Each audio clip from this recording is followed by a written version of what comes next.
السلام علیکم defence lovers friends, defence updates میں چین کی تائیوان کے قریب لائیو فائر ایکسرسائز، ترکی اور رشیا سمیت دیگر بین الاقوامی دفاعی خبریں بھی اس ویڈیو میں شامل ہوں گی۔ So let's start.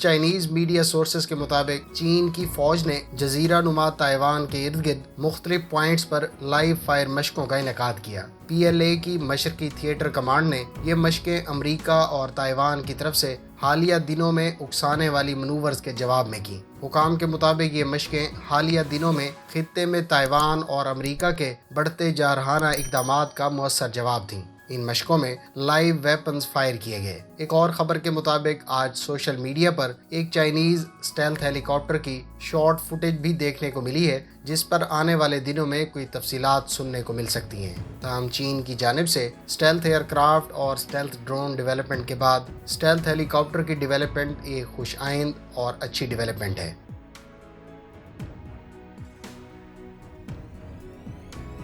ترکی نے کابل ایئرپورٹ کا سیکیورٹی انتظام سنبھالنے کا فیصلہ ترک کر دیا ہے۔ اطلاعات کے مطابق نیٹو افواج کے افغانستان سے انخلاء کے بعد ترکی نے یہ فیصلہ بدل دیا ہے۔ ترک حکام کا کہنا ہے کہ اگر طالبان نے رضامندی ظاہر کی تو ایئرپورٹ کی سیکیورٹی کے لیے سپورٹ فراہم کریں گے۔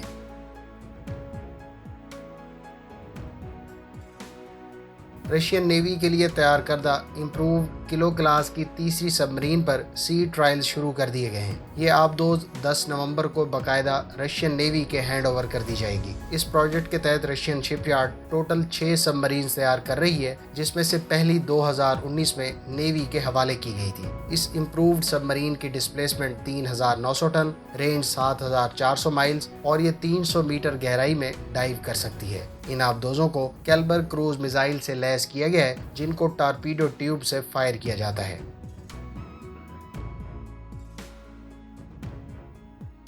ترک کمپنی راکٹسان نے کہا ہے کہ وہ اٹماکا سرفیس ٹو سرفیس میزائل تیار کرنے کے بعد اب اٹماکا بلاک 2 پر کام شروع کر رہی ہے۔ موجودہ اٹماکا سرفیس ٹو سرفیس میزائل کو گراؤنڈ پلیٹ فارم سے لانچ کر کے سرفیس شپس کے خلاف بھی استعمال کیا جا سکتا ہے۔ تاہم کمپنی نے بلاک 2 سے متعلق کوئی زیادہ معلومات فراہم نہیں کی۔ ایک اور خبر کے مطابق national turbo jet KTJ 300 engine پر انٹرنل کوالیفیکیشن ٹیسٹ مکمل کر لیے گئے ہیں۔ یاد رہے کہ اس مقامی انجن سے اٹماکا سرفیس ٹو سرفیس اور سوم ایئر ٹو گراؤنڈ میزائل کو پاورڈ کیا جائے گا۔ ان میزائلز پر ابھی فرانس کا تیار کردہ TR-40 انجن استعمال کیا جا رہا ہے۔